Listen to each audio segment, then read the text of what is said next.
अस्सलाम वालेकुम क्लास। आज आप लोगों का यूनिट नंबर 20 यानी कि चैप्टर नंबर 20 हम स्टार्ट कर रहे हैं।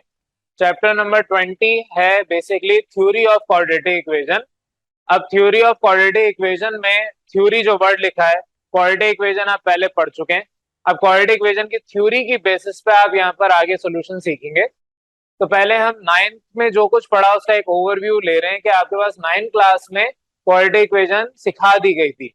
क्वाड्रेटिक फॉर्मूला की मदद से आपने अपनी इक्वेशंस को फैक्टराइज किया हुआ है। तो अगर हम क्वाड्रेटिक इक्वेशन की बात करें तो पहले हम थ्योरी, क्योंकि जाहिर है नया चैप्टर है और चैप्टर के नाम में थ्योरी आ रहा है, तो आपको सबसे पहले थ्योरी पढ़नी है।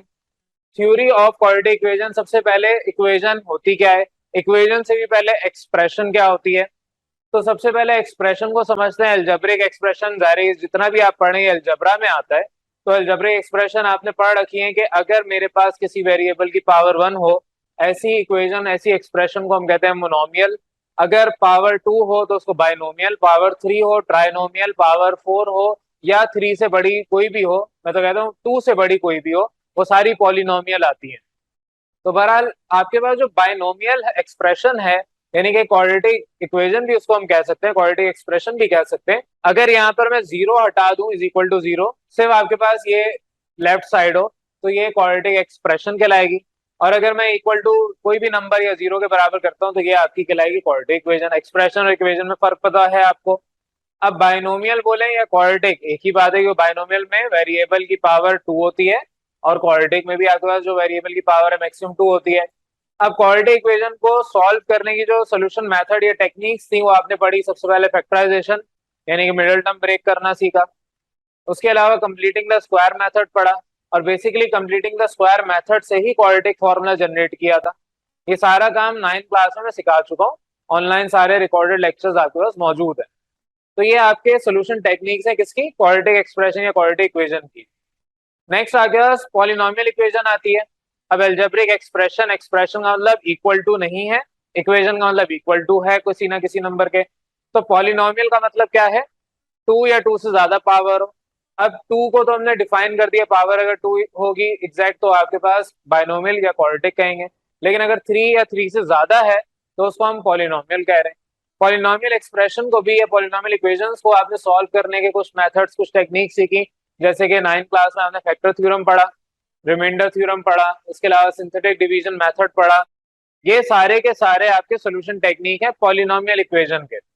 अब ये तो एक ओवरव्यू हो गया आपके पास के इक्वेशन आई कहाँ से कितनी टाइप की होती हैं। अब हम स्पेसिफिकली इस क्वाड्रेटिक इक्वेशन को पढ़ रहे हैं। अब हमें स्पेसिफिकली क्वाड्रेटिक इक्वेशन पे फोकस करना है कि आपके पास क्वाड्रेटिक इक्वेशन, क्योंकि यहाँ पर मैंने जो लिखी है भी क्वाड्रेटिक इक्वेशन है, लाजमी थोड़ी कि यहाँ पर एक्स ही होगा। तो यहाँ पर मैं एक्स के अलावा वाई लिख सकता हूँ, जेड लिख सकता हूँ, कोई और नंबर लिख सकता हूँ। तो a y square plus b y plus c equal to zero, ये आपकी क्वाड्रेटिक इक्वेशन है। इसको अगर फॉर्मूला बेस्ड ओपन करना हो यानी रूट्स निकालने होंगे तो ये y is basically root of this equation. y is equal to minus B plus minus under root B square minus 4ac whole divide by 2a, ये क्वाड्रेटिक फॉर्मूला है। ये जो रूट के अंदर कुछ लिखा हुआ है, ये रूट के अंदर जो भी लिखा हुआ है ये कहलाता है, इसको हम नेचर ऑफ रूट भी कहते हैं। इधर से पता चलता है कि रूट की नेचर क्या है, अदरवाइज ये कहलाता है डिस्क्रिमिनेंट। तो आगे चल के डिस्क्रिमिनेंट आपने पढ़ना है। डिस्क्रिमिनेंट को आप डी से रिप्रेजेंट करते हैं। तो बेसिकली रूट के अंदर ये जो वैल्यू है इसको आप डी से रिप्रेजेंट करेंगे। अब बार बार हम डिस्क्रिमिनेंट वर्ड यूज नहीं करेंगे, हम नेचर ऑफ रूट यूज करेंगे, क्योंकि नेचर ऑफ रूट में हमें बताना है कि जो आपकी रूट आई है वो कैसी है, उसकी नेचर क्या है, टाइप क्या है, क्या खासियत है। जानवर लेने जाते हैं तो पूरी चेक करते हैं ना कौन सी नस्ल से है क्या है। अभी बकरा ईद आएगी तो सारे जाएंगे, पूरी छानबीन करेंगे कि ये जानवर कहाँ से आया, कौन से इलाके का है। तो उसी तरीके से रूट्स हमारे पास आएंगे तो हम उसकी छानबीन करेंगे कि क्या है, इक्वल है, अनइक्वल है, रियल है या इमेजिनरी है, रैशनल है, इररेशनल है। ये सारी बातें हम चेक कर रहे होंगे आगे चल के। तो जो हमें चीजें आगे चेक करनी है वो नेचर ऑफ रूट्स कहलाती हैं। तो ये दोबारा बता रहा हूँ, डिस्क्रिमिनेंट डी से रिप्रेजेंट करते हैं, बार बार वर्ड यूज नहीं करेंगे, स्मॉल डी लिख देंगे, बस स्मॉल तो नहीं कैपिटल डी लिख देंगे।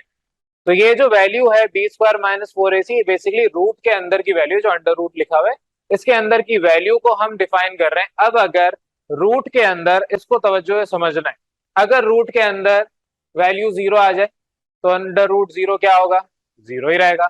तो प्लस माइनस जीरो कोई इफेक्ट नहीं करता। तो जब आपके पास d की वैल्यू जीरो आ जाए यानी रूट के अंदर जीरो आ जाए तो आपके पास जो रूट्स आएंगे यानी y की जो वैल्यूज आएंगी तो y की वैल्यू में सबसे पहले एक तो ये इक्वल होंगे। इक्वल का मतलब क्या है, यहाँ पर दो रूट्स लिखे हुए y के दो आंसर हैं। एक आपके पास y is equal to minus B plus under root this whole value, दूसरा y is equal to minus B minus under root whole divide by 2a। इसको आप आइदर और करके दो अलग अलग y के आंसर निकालते हैं। लेकिन अगर अंडर रूट में जीरो आ जाए प्लस माइनस जीरो तो जाया हो गया, डायरेक्ट आपके पास जो वैल्यू आएगी वो तो एक ही y की आंसर आएगा। ये बात समझ आ रही है कि आपके पास क्योंकि जब यहाँ पर जीरो आ जाएगा रूट के अंदर तो जो दोनों रूट्स आएंगे, एक्चुअल में दो ही रूट्स आएंगे। एक आपके पास जो रूट आएगा, लेट सपोज मैं यहाँ पर लिख रहा हूँ y is equal to minus two plus minus under root zero whole divide by 2a 4 आ रहा है लेट सपोज। अब आइदर मैं यहाँ पर इस तरीके से either y is equal to minus two plus under root zero है होल डिवाइड बाय 4 और y is equal to minus two minus under root zero whole divide by 4 है। तो दोनों सूरतों में आपके पास जो रूट आएगा वो सेम आएगा। ठीक है, आप इसको कैलकुलेट करके देख सकते हैं, दोनों सूरतों में आपके पास रूट की वैल्यू सेम आएगी। तो जब दोनों आपकी वैल्यू सेम आ रही है इसका मतलब roots are equal. Number two, roots are real. Real numbers और इमेजिनरी नंबर्स में आपको फर्क पता है। रियल नंबर्स में आयोटा नहीं आता यानी अंडर रूट में माइनस वन नहीं आता, लेकिन आपके पास जो इमेजिनरी होते हैं उसके अंदर आयोटा आता है। तो आपके नंबर वन रूट्स रियल होंगे, अंडर रूट के अंदर माइनस नहीं आ रहा, तो इसका मतलब आपके पास जो फाइनल आंसर आएगा रूट का वो रियल होगा। तो आपके दो चीजें हो गई, एक तो इक्वल समझ आ गया, दूसरा रियल समझ आ गया, तीसरा रैशनल। रैशनल और इरैशनल नंबर्स आपने पढ़े हुए। रैशनल और इरैशनल मैंने डिटेल में आपको इस मैट्रिक के स्टार्ट में भी पढ़ाया है। तो रैशनल और इरैशनल अगर किसी को नहीं क्लियर तो वापस 9th क्लास में जाए, चैप्टर 1 में ये पूरा डिटेल में सीखा था। चैप्टर 1 की पता नहीं कौन सी एक्सरसाइज थी, वहां पर आपने डिटेल में सीखा था कि कौन से नंबर रैशनल है कौन से इरैशनल। तो ये आपको अब तक पता होना चाहिए कि अंडर रूट अगर एग्जिस्ट कर रहा है तो वैल्यू इरैशनल आएगी हमेशा, और अगर अंडर रूट में वैल्यू एग्जिस्ट नहीं कर रही, रूट से बाहर नंबर आ जाता है, तो जो आपके पास आंसर आएगा दैट विल बी रैशनल। तो क्योंकि रूट एग्जिस्ट ही नहीं करता तो इसलिए आपके रूट्स हमेशा रैशनल होंगे, अंडर रूट है ही नहीं। स्क्वायर रूट जब नहीं है तो इसका मतलब जो y के आंसर है वो रैशनल नंबर होगा। अब सेकंड पे आते हैं, अगर मेरे पास कोई ना कोई नंबर आ जाए रूट में और वो जीरो से बड़ा हो, लेट सपोज इस वैल्यू में जीरो से बड़ी वैल्यू आ रही है, 1 2 3 कुछ भी हो सकती है। तो अगर लेट सपोज यहाँ पर अंडर रूट में 1 आ रहा है, ठीक है 1 आ रहा है लेट सपोज, तो रूट से बाहर 1 जब आएगा वो 1 ही रहेगा। तो आपके यहाँ पर सबसे पहली बात कि एक तो रूट्स हमेशा अनइक्वल होंगे, एक प्लस का होगा रूट एक माइनस का होगा, दो अलग रूट्स आ रहे हैं, दो अलग वैल्यूज आ रही हैं, तो ये अनइक्वल होंगे। सबसे पहले आपके पास यहाँ पर ये चेक हो गया कि आपके पास रूट्स अनइक्वल हैं। नंबर टू, ये कंफर्म हो गया कि रूट्स रियल हैं। क्यों रियल हैं? क्योंकि अंडर रूट में माइनस नहीं आ रहा, माइनस आएगा तो फिर आयोटा लगाना पड़ेगा, आयोटा इमेजिनरी होता है। तो आपके पास अंडर रूट में माइनस नहीं आ रहा है जिसकी वजह से आप कहेंगे कि रूट्स आर रियल। अब दो कंडीशन आती है, अगर जो भी अंदर नंबर है वो किसी ना किसी का स्क्वायर होके बाहर रूट खत्म कर दे, जैसे 1 का स्क्वायर 1 ही होता है तो स्क्वायर और रूट कैंसिल हो जाएंगे। अगर रूट के अंदर 4 आ जाए तो 2 का स्क्वायर 4 होता है, 4 रूट से बाहर आके 2 में कन्वर्ट हो जाएगा। अगर यहाँ पर 3 आ जाए, 16 आ जाए, 25 आ जाए, कोई भी ऐसा नंबर जो रूट को कैंसिल कर दे बिकॉज ऑफ इट्स स्क्वायर, तो वो नंबर बाहर आएगा, रूट खत्म हो जाएगा। अगर रूट खत्म हो गया तो वो रैशनल है। अगर रूट खत्म नहीं होता, लेट सपोज अंदर यहाँ पर 5 आ जाए, इस नंबर की जगह 0 से बड़ा 5 होता है, इस नंबर की जगह 5 आ जाए, तो अंडर रूट 5 कभी खत्म ही नहीं होगा। तो जब आपके पास स्क्वायर के बराबर नहीं आती कोई वैल्यू तो वो आपके पास होता है इररेशनल। एग्जाम्पल के तौर पे दोबारा इधर देख लें, y is equal to let suppose -2 plus minus under root 5 whole divide by 3, let suppose कोई वैल्यू आ गई जो कि एग्जिस्ट नहीं करता हो, मैंने अपनी तरफ से दिया है। अब ये रूट से क्योंकि बाहर नहीं आ सकता और आपकी वैल्यू के अंदर रूट एग्जिस्ट करता है, तो जब भी आपकी वैल्यू में रूट आएगा वो वैल्यू इररेशनल कहलाएगी। लेकिन वहीं पे ये आपके पास 5 के बजाय अगर 25 हो जाए तो 25 होता है 5 का स्क्वायर, 25 रूट से बाहर आ जाएगा, यही वैल्यू आपके पास कहलाएगी y is equal to -2 plus -5 whole divide by 3। अब क्योंकि रूट एग्जिस्ट ही नहीं करता, रूट तो खत्म हो गया, तो जब भी आपके पास कोई नंबर रूट के अंदर मौजूद है और वो किसी का स्क्वायर है, तो वो स्क्वायर और रूट कैंसिल होके वैल्यू को रैशनल बना देंगे। तो ये कंडीशन आपको देखनी पड़ेगी। अगर ये कंडीशन सेटिस्फाई हो रही है तो पता चल जाएगा कि आइदर रूट्स आर रैशनल और इररेशनल। और तीसरा आपके पास यहाँ पर कंडीशन तीसरी है कि अगर मेरे पास जो डिस्क्रिमिनेंट है उसकी वैल्यू नेगेटिव आ जाए, 0 से छोटी आ जाए, -1 -2 या कोई भी माइनस की वैल्यू आ जाए, तो अगर अंदर रूट के माइनस आ गया तो इट इज अंडरस्टूड वहां आयोटा एग्जिस्ट करता होगा। और जब आयोटा एग्जिस्ट करता है तो प्लस माइनस जो भी वैल्यू होगी आयोटा के साथ आएगी। तो एक चीज तो क्लियर हो गई, प्लस माइनस गायब नहीं हुआ, जैसे 0 में गायब हो गया था।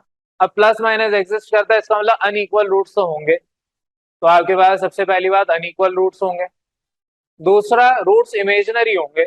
रियल अगर है तो रियल का अपोजिट क्या होता है, इमेजिनरी। तो रूट्स इमेजिनरी होंगे। इमेजिनरी कैसे पता चलता है, क्योंकि हमारे पास जो वैल्यू है उसमें आयोटा आ रहा होता है। तो roots will always be imaginary. तो यहाँ पर आपके पास ये कुछ टेबल जो मैंने बनाया, ये चार्ट बनाया है, ये सबसे इंपॉर्टेंट है जो आपको समझना है। इसके मुताबिक आपको आगे एक्सरसाइज में अपनी वैल्यूज को बताने हैं कि रूट्स की नेचर क्या है। अब अगर किसी के दिमाग में आ रहा हो कि यहाँ पर रैशनल होगा, इररेशनल होगा, लास्ट वाला कि लेस देन 0 है, तो बेटा पहले थोड़ा सा अपने कॉन्सेप्ट क्लियर करें कि आपके पास रियल नंबर में रैशनल और इररेशनल का कॉन्सेप्ट आता है। इमेजिनरी नंबर में रैशनल और इररेशनल का कॉन्सेप्ट नहीं आता। रियल नंबर ब्रेकडाउन हम कर रहे थे रैशनल और इररेशनल में, तो हमारे रियल नंबर के सब सेट हैं रैशनल और इररेशनल, लेकिन इमेजिनरी नंबर के सबसेट कुछ नहीं है। इमेजिनरी नंबर का मतलब आयोटा एग्जिस्ट कर रहा है, इमेजिनरी नंबर है। तो ये आपकी सिंपल थ्योरी थी इस चैप्टर की। एक्सरसाइज जो आप अभी फर्स्ट स्टार्ट करेंगे 20.1, उससे पहले ये सारा काम आपको समझना था, पढ़ना था, जो मैंने अभी डिस्कस कर लिया। अब इसके बाद हम आएंगे अपनी एक्सरसाइज पे। यहाँ तक किसी को कंफ्यूजन? अस्सलाम वालेकुम क्लास। अब लास्ट क्लास के अंदर आप लोगों को मैंने नेचर ऑफ रूट्स पढ़ा दिए हैं। नेचर ऑफ रूट्स जितना भी काम आप लोगों ने सीखा है कि आपके पास अगर डिस्क्रिमिनेंट की वैल्यू 0 हो, ग्रेटर देन 0 हो या लेस देन 0, तो रूट्स की नेचर क्या होगी। आइदर वो इक्वल होंगे, अनइक्वल होंगे, रियल होंगे या आपके इमेजिनरी होंगे, रैशनल होंगे या इररेशनल होंगे। ये सारी आपने वो एक चार्ट बना के वैल्यूज पता की थी, समझ ली थी। तो अब आपके पास एक्सरसाइज पे हम आ रहे हैं। एक्सरसाइज 20.1 है, जिसमें आपके पास पहले सवाल में कहा है कि ये जो गिवन इक्वेशंस हैं इसमें रूट्स की नेचर बताएं क्या होगी with the help of discriminant. यानी कि आपके पास जो अभी पीछे हमने पढ़ा, तो डिस्क्रिमिनेंट आपने यूज करना है। Find the nature of roots of the following quadratic equation. अब यहाँ पर 8 टोटल पार्ट्स गिवन है, 8 पार्ट्स आर गिवन। उनमें से मैंने आपको 3 पार्ट्स करवाए हैं, बाकी जितने आपके 5 रिमेनिंग है वो आपने होमवर्क के तौर पे खुद करने।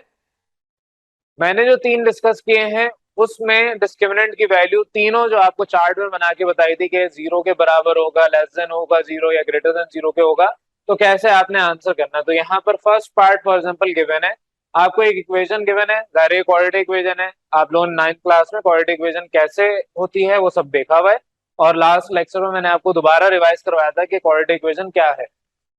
अब ये इक्वेशन गिवन है, जिस तरह लेट पहले करना सीखा था यहाँ पर भी उसी तरीके से लेट करेंगे।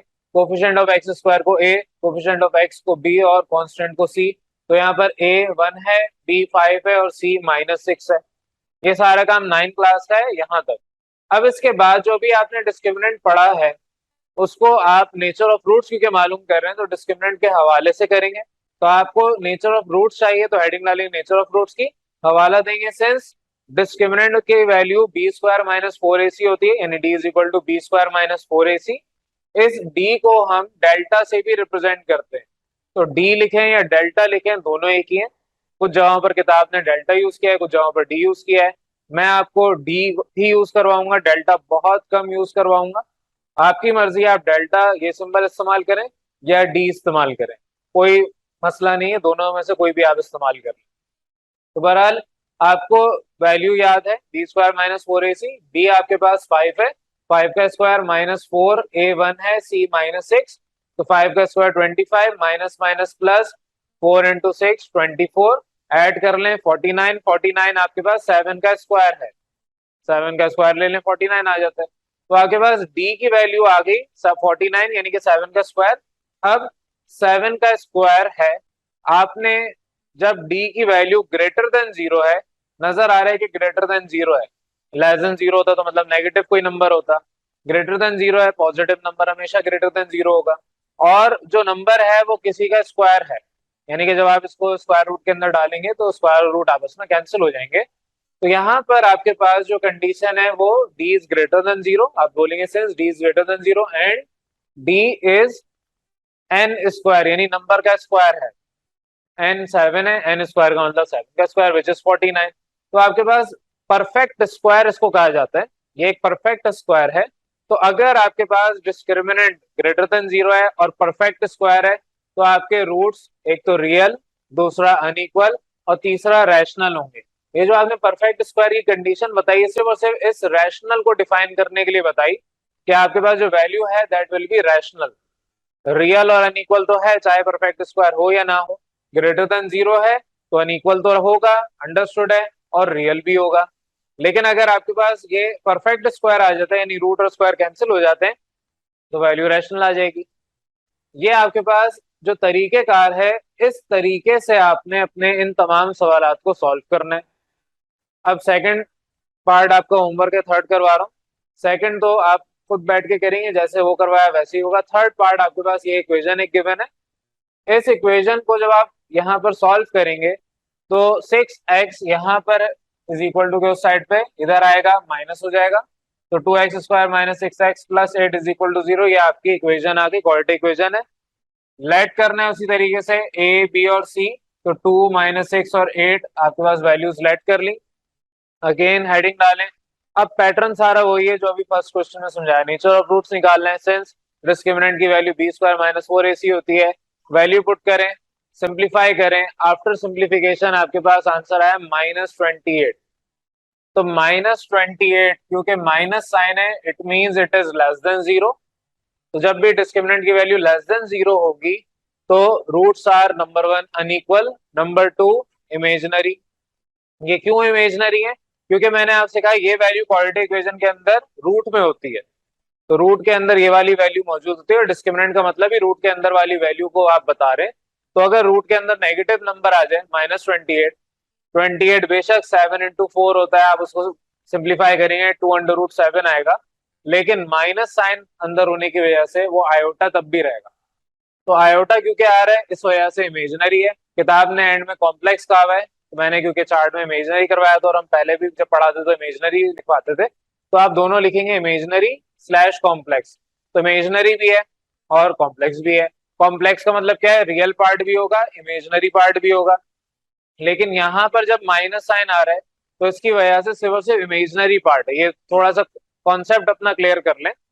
कॉन्सेप्ट क्या है कि अंडर रूट में लेट सपोज -28 आ रहा है, सिंप्लीफाई करेंगे ये आपके पास 2√7 आयोटा है। क्या इस पूरी वैल्यू में कहीं रियल पार्ट है?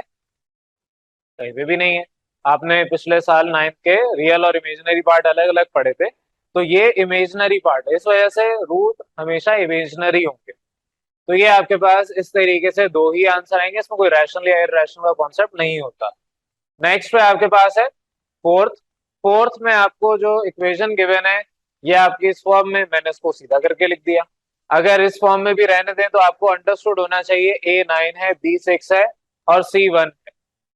इट इज अंडरस्टूड कि आपके पास a coefficient of x square है, b कोफिशिएंट ऑफ x और c कांस्टेंट है। तो आगे पीछे कहीं पे भी हो वैल्यूज, आपने लेट प्रॉपर तरीके से ही करना है। उसके बाद जब आप हेडिंग डालेंगे नेचर ऑफ रूट, फॉर्मूले का वाला देके सिंप्लीफाई करेंगे, सिंप्लीफाई करने पर आपके पास आंसर आ रहा है 0। सिंप्लीफिकेशन अब बार बार नहीं दिखाऊंगा, बड़े हो गए, ये सारी कैलकुलेशन आप दिमाग में भी कर सकते हैं। तो डी की वैल्यू आ रही है 0। जब डी की वैल्यू 0 आ गई तो इट इज क्लियर कि आपने जो पीछे चार्ट पढ़ा था कि वहां पर डी अगर 0 हो जाए तो roots are number 1 equal, number 2 real, number 3 rational. तो आपके यही तीनों चीजें आप लिखेंगे। तो वो जो चार्ट है वो आपके दिमाग में अगर रटा हुआ होगा, क्लियर होगा, पूरा जहन में आपको चार्ट बना हुआ होगा, तो आपको इस तरीके के क्वेश्चन सॉल्व करने में कोई प्रॉब्लम ही नहीं होगी। अब इसके बाद जितने भी आपके पास रिमेनिंग पार्ट्स हैं क्वेश्चन नंबर 1 के, वो सारे के सारे आपने घर पे सॉल्व करने। फिर नेक्स्ट क्लास में जब हम डिस्कस कर रहे होंगे, अगर किसी को कोई मसला होगा, वैसे होना नहीं चाहिए, सिंपल बेसिक कैलकुलेशन है और चार्ट के मुताबिक आपने आंसर करना है। फिर भी अगर किसी को मसला होगा तो वो हम डिस्कस कर लेंगे। एक जो मैंने डिस्कस नहीं किया कि अगर यहाँ पर ग्रेटर देन 0 हो लेकिन परफेक्ट स्क्वायर ना हो तो क्या होगा। तो सिंपल है कि आपके पास जो आप यहाँ आंसर में रैशनल लिख रहे हैं वहां इरेशनल लिख देंगे, और यहाँ पर आपने इज इक्वल टू लिखा है यहाँ पर कट कर देंगे यानी कि नॉट इक्वल टू लिख देंगे। तो ये सिंपल सी कंडीशन है, तो वो वाला आपका होमवर्क है। बहरहाल नेक्स्ट क्लास में जब आप आएंगे तो उसको होमवर्क क्वेश्चंस को हम डिस्कस कर लेंगे। यहाँ तक किसी को कंफ्यूजन?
अब क्वेश्चन नंबर 2 अपना देख लें। क्वेश्चन नंबर 2 में आपसे क्या है, फाइंड द वैल्यूज ऑफ के।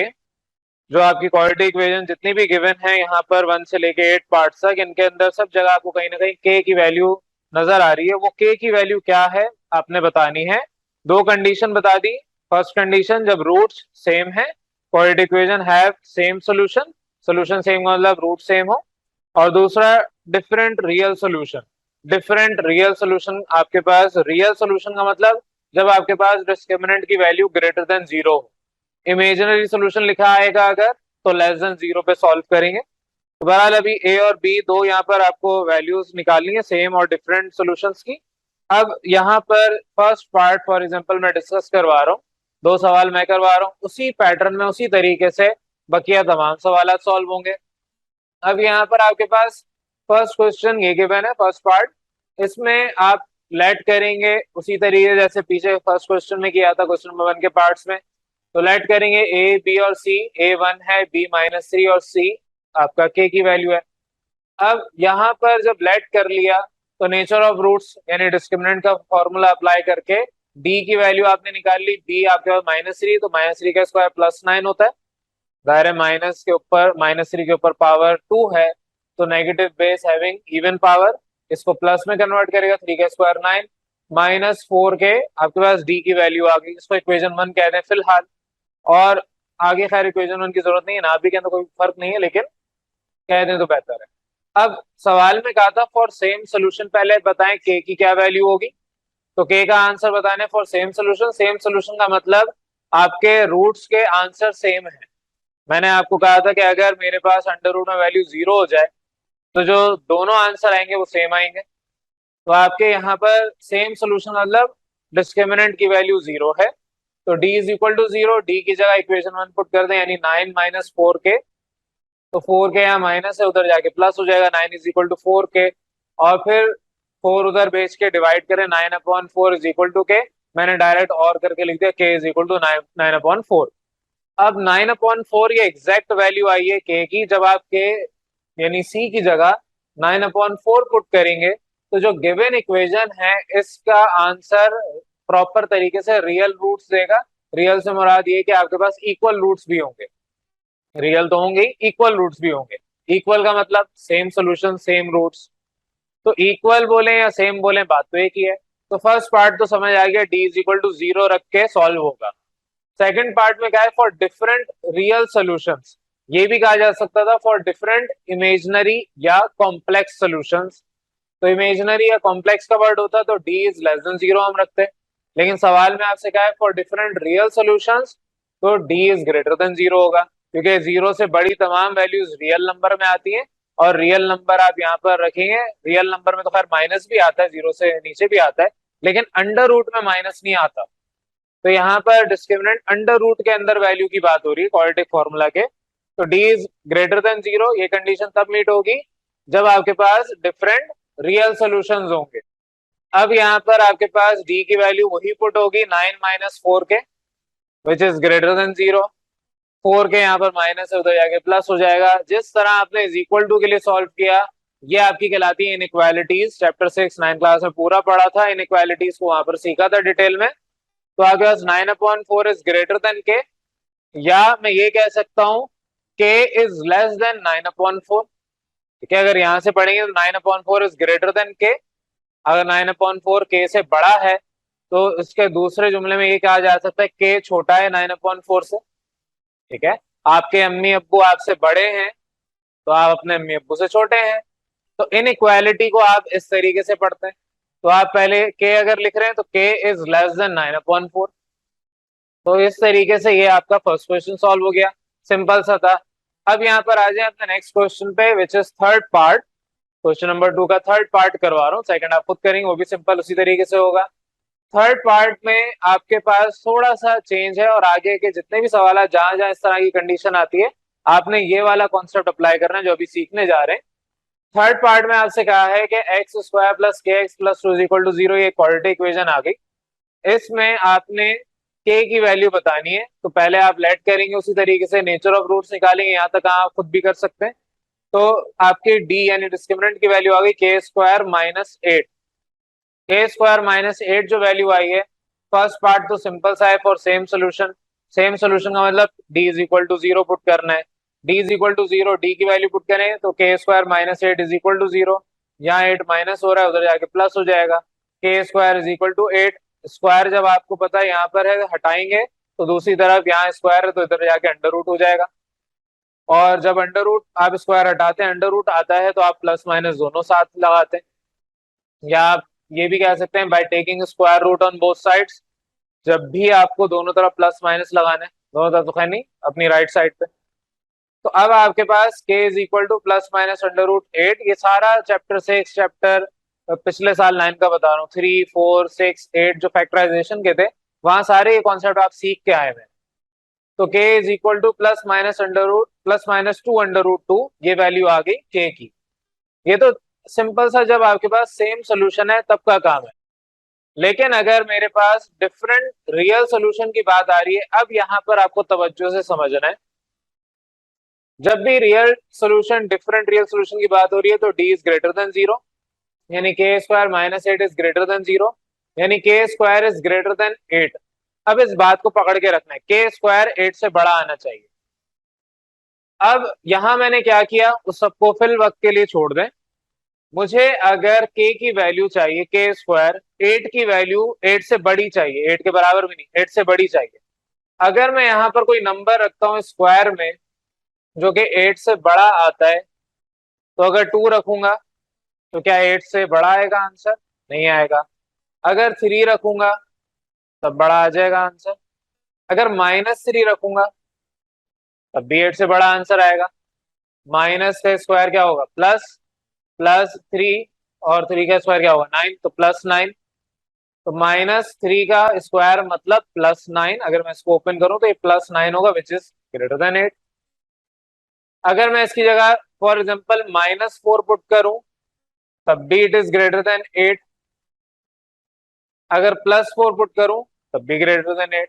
यानी कि मुझे जो नंबर चाहिए वो 8 से बड़ा चाहिए।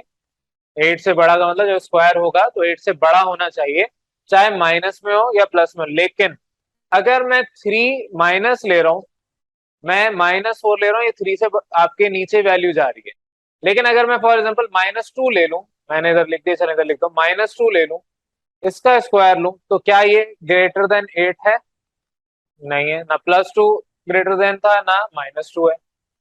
अब वापस इधर कॉन्सेप्ट पे है।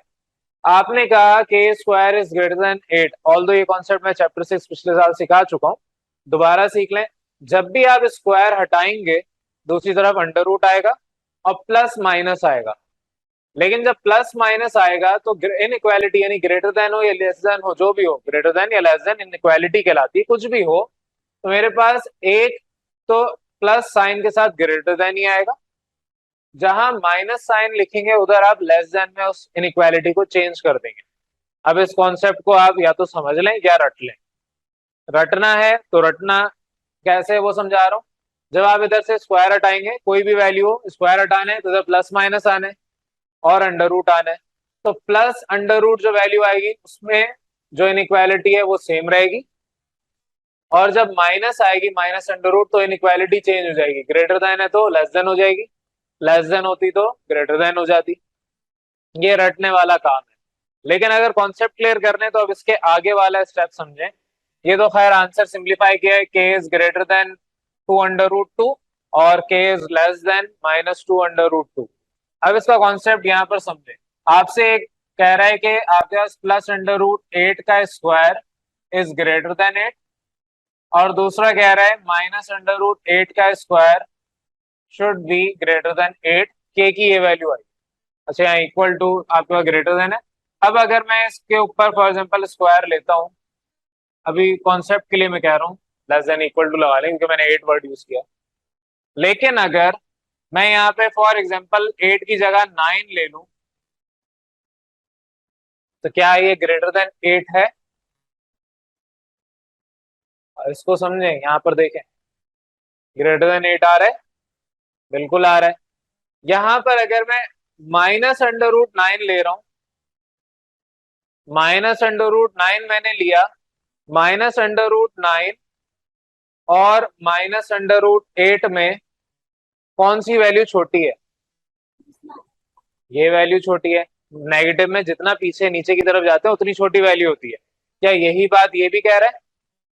के की वैल्यू -2 √2 का मतलब के की वैल्यू -√8 से छोटी होनी चाहिए।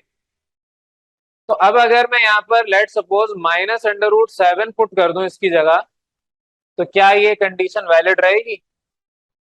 नहीं। तो अगर मैं इस वैल्यू से बड़ी वैल्यू लूंगा, -√8 से बड़ी वैल्यू लूंगा, तो वो आपके पास कंडीशन सेटिस्फाई नहीं करेगा। तो मुझे छोटी वैल्यू पे जाना। तो मेरे लिए कंडीशन क्या वैलिड है? ये भी वैलिड है, ये भी वैलिड है। और अगर मैं -√10 लूं और नीचे जाऊं, तो नीचे जाने का मतलब क्या है? Less than. तो k इज लेस देन -2√2, यानी 2√2 तो ठीक है, लेकिन इससे नीचे आपने जाना, इससे ऊपर नहीं जाएंगे। इससे ऊपर जाएंगे तो आपके पास कंडीशन सेटिस्फाई नहीं होगी। तो ये कॉन्सेप्ट है। अगर समझ आ गया वेल एंड गुड, नहीं समझ आया तो रट लें। स्क्वायर उधर जाएगा, प्लस माइनस अंडर रूट होगा जो प्लस साइन के साथ है। तो जो भी यहाँ इनइक्वालिटी अगर ग्रेटर देन है तो ग्रेटर देन ही रहेगी, और अगर माइनस साइन है तो जो भी इनइक्वालिटी है वो चेंज हो जाएगी, ग्रेटर देन है तो लेस देन हो जाएगी, और माइनस साइन लिखा जाएगा। तो माइनस साइन के साथ आप इनइक्वालिटी को शिफ्ट कर देते हैं, चेंज कर देते हैं। ये कॉन्सेप्ट रटना कहलाता है। ये आप अभी रॉट मेमोराइजेशन करेंगे, और प्रॉपर कॉन्सेप्ट क्लियर करना मैंने यहाँ पर सिखा दिया कि आप एक एक वैल्यू चेक कर लें। आपके पास जो वैल्यू है -√8 से छोटी होनी चाहिए, तो -√8 से छोटी वैल्यू ही एक्सेप्टेबल है, उससे बड़ी वैल्यू एक्सेप्टेबल नहीं है। और इसी के बरक्स यहाँ पर देखें, इससे छोटी वैल्यू नहीं होनी चाहिए। यानी √7 अगर यहाँ पर मैं प्लस का कर दूं, या माइनस, मैंने यहाँ +9 लिखा है, अगर मैं √+8 से नीचे आ जाऊं, यानी +√7 ले लूं, तो ये इनइक्वालिटी वैलिड नहीं है, ये बात गलत हो जाती है। तो आप इस वैल्यू से बड़ी वैल्यू रखेंगे और इस माइनस वाली वैल्यू से छोटी वैल्यू रखेंगे, तो कंडीशन सेटिस्फाई होगी ऊपर वाली। तो क्वेश्चन नंबर 2 के इस थर्ड पार्ट में सिर्फ एक ये कॉन्सेप्ट इधर मुझे डिटेल में समझाना था, वो मैंने आपके साथ डिस्कस कर लिया है। अब इसके टोटल 8 पार्ट्स हैं। 8 पार्ट्स में से 2 मैंने करवा दिए, 6 पार्ट्स आपकी जिम्मेदारी है। तो क्वेश्चन नंबर 1, क्वेश्चन नंबर 2, दोनों के जो पार्ट्स मैंने आपको होमवर्क दिए हैं वो नेक्स्ट क्लास में हम डिस्कस करेंगे। अगर किसी को कंफ्यूजन होगी तो वो पर्टिकुलर क्वेश्चन हम क्लास में डिस्कस कर लेंगे, अदरवाइज नेक्स्ट क्वेश्चन पे आ जाएंगे। यहाँ तक किसी को कंफ्यूजन? अस्सलाम वालेकुम क्लास। बेटा ये देख लें आप लोगों का ये जो सेकंड पार्ट था इसको तवज्जो से समझ लें। अब डिफिकल्टीज हम डिस्कस कर रहे हैं। लास्ट क्लास में क्वेश्चन नंबर 1 और 2 मैंने आपको बहुत सारे क्वेश्चन होमवर्क दिए थे, उसमें से क्वेश्चन नंबर 1 में तो आपको किसी में डिफिकल्टी नहीं है। क्वेश्चन नंबर 2 में अब ये सेकंड पार्ट है जो कि मैं डिस्कस कर रहा हूँ। अभी तवज्जो से समझ लें। सवाल ये गिवन है, रफली मैंने ऑल तो समझा दिया। x² प्लस के, 4 इधर आके माइनस हो जाएगा, -4 के। अब यहाँ पर क्योंकि x की कोई वैल्यू नहीं है, x² है, x की कोई वैल्यू नहीं है, तो लेट करेंगे a होता है कोफिशिएंट ऑफ x², 1 है, b होता है कोफिशिएंट ऑफ x नहीं है, तो इसका मतलब b की वैल्यू 0 होगी। और c आपके पास कांस्टेंट है, कांस्टेंट k भी है और 4 भी है, -4, तो आपका k -4 ये कांस्टेंट हो गया। नेचर ऑफ रूट्स आपको पता है, फॉर्मूला b² - 4ac होता है। तो नेचर ऑफ रूट्स हम डिस्क्रिमिनेंट फाइंड पहले करते हैं, अब वो डी से लिखेंगे डेल्टा।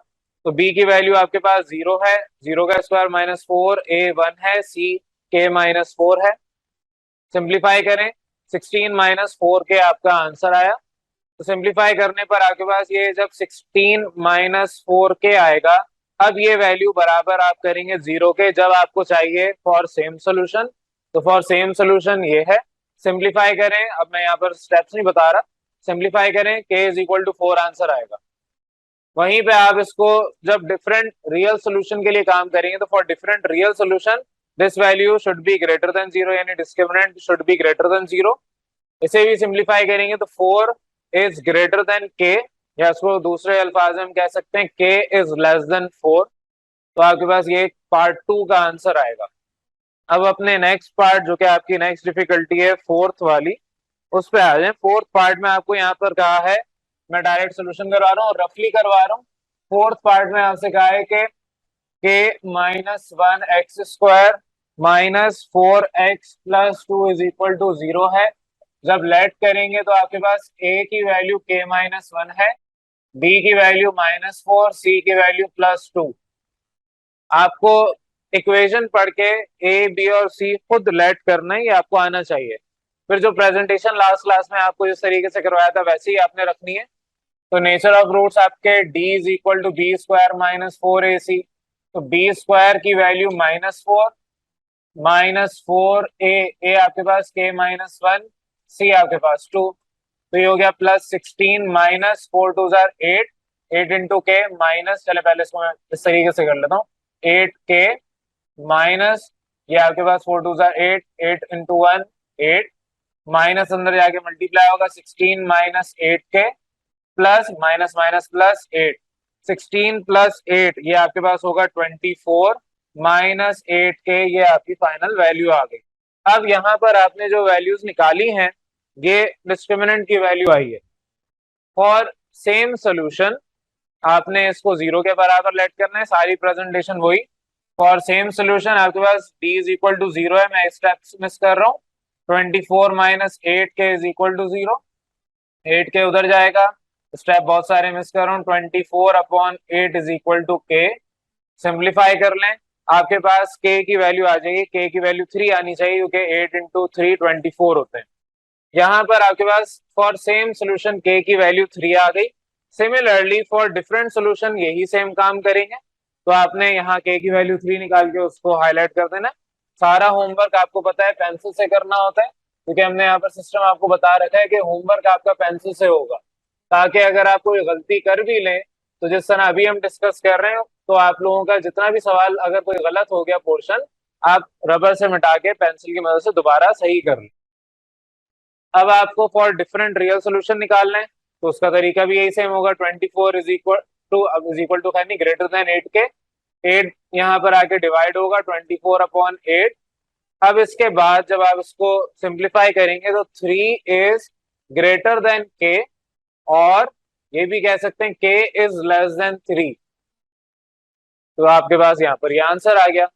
पार्ट नंबर 4 के आपके पास ये पॉसिबल दो आंसर आ रहे हैं। अब यहाँ पर इसके बाद जो आपकी एक और डिफिकल्टी थी, डिफिकल्टी यानी कि पार्ट नंबर 7। तो पार्ट नंबर 7 में अब आ रहे हैं। 7 पार्ट भी कुछ इसी तरीके से यहाँ पर आपको गिवन है। तो 7 पार्ट के अंदर जिस तरह आपके पास वैल्यू इधर ब्रैकेट में गिवन है, यहाँ पर भी k-2x², अब is equal to 4x plus k+2 है।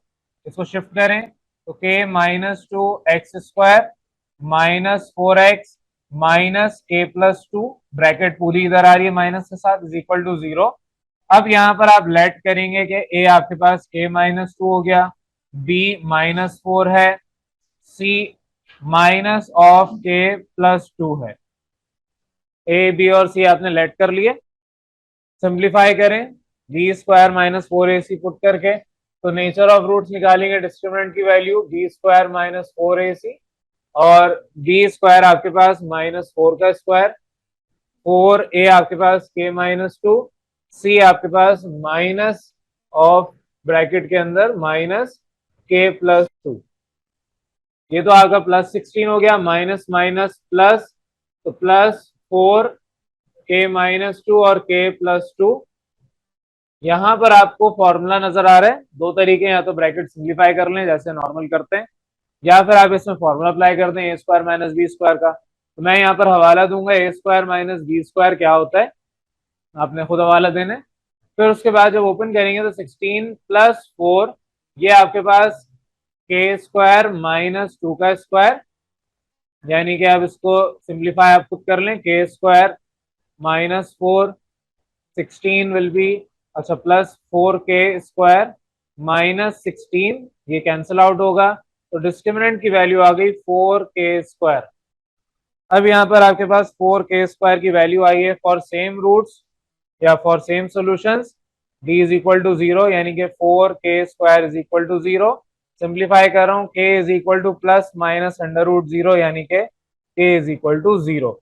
अब अगर कोई बच्चा ये पूछेगा कि k को हमने +0 और -0 क्यों नहीं लिखा, तो बेटा आपके कॉन्सेप्ट ही सारे खराब है। आपको पता होना चाहिए 0 के साथ प्लस और माइनस नहीं लिखते, +0 भी बराबर है, -0 भी बराबर है। तो k का एक आंसर आ गया। दूसरा आंसर आपको निकालना है फॉर रियल सॉल्यूशंस। तो के स्क्वायर आपके पास यहाँ पर के स्क्वायर जब सिंप्लीफाई करेंगे तो ग्रेटर देन 0 आएगा। इसको मैं सिंप्लीफाई कर देता हूँ, ये वाला पोर्शन मिटा रहा हूँ ताकि एक साथ ही हो।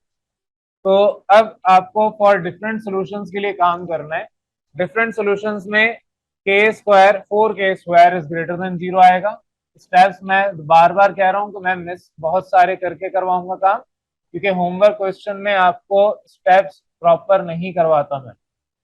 स्टेप्स आपकी जिम्मेदारी है कि किस तरह से आपने सारे करने। होमवर्क क्वेश्चन डिस्कस हो रहा है अभी क्लास के अंदर, तो क्लास में आपको सारे स्टेप घर से क्योंकि किए हुए हैं तो आप ये सारा काम खुद करेंगे। बहरहाल either K is greater than plus under root 0 और K is less than minus under root 0। मैंने आपको लास्ट क्लास में ये जब इस तरह के सवाल करवाए थे तो समझाया था कि प्लस साइन के साथ आप ग्रेटर देन का सिंबल यूज करेंगे, जो यहाँ पर है वो यूज करेंगे, और माइनस साइन के साथ जो सिंबल है उसको चेंज कर देंगे, उसका अपोजिट ले लेंगे। ग्रेटर देन का सिंबल है तो लेस देन पे आ जाएंगे। अगर यहाँ इन केस लेस देन होता तो इधर तो लेस देन ही रहता, लेकिन जब माइनस साइन आता तो इधर आप ग्रेटर देन कर देते। जो भी आपके पास इनइक्वालिटी है वो आपने चेंज कर देनी है माइनस साइन के साथ। प्लस साइन के साथ वही सेम रहेगी, माइनस साइन के साथ वो चेंज हो जाएगी। पूरा डिटेल समझाया था कि क्या इसके पीछे कॉन्सेप्ट है, कॉन्सेप्ट बिहाइंड दिस। और अगर किसी को नहीं समझ आता तो ये जो भी बात कही इसको रट लें। तो बहरहाल के आपके पास ग्रेटर देन 0 और K is less than 0 minus under root 0 K 0 ही होता है। तो ये दो आंसर आपके पास आ गए के। यहाँ पर आप लोगों को जितना भी काम करवाया है, अब ये जितने भी आपने मुझे कहा कि प्रॉब्लम है इन क्वेश्चन में, मैंने आंसर्स निकालना सिखा दिए। हो सकता है प्रेजेंटेशन बहुत खराब, मुझे पता है बहुत खराब वे में करवाया, लेकिन प्रेजेंटेशन प्रॉपर करना आपकी जिम्मेदारी है। सोल्यूशन लेके आना, कॉन्सेप्ट क्लियर करना मेरी जिम्मेदारी है। तो यहाँ तक किसी को कंफ्यूजन क्वेश्चन नंबर 2 के इधर पार्ट्स तक?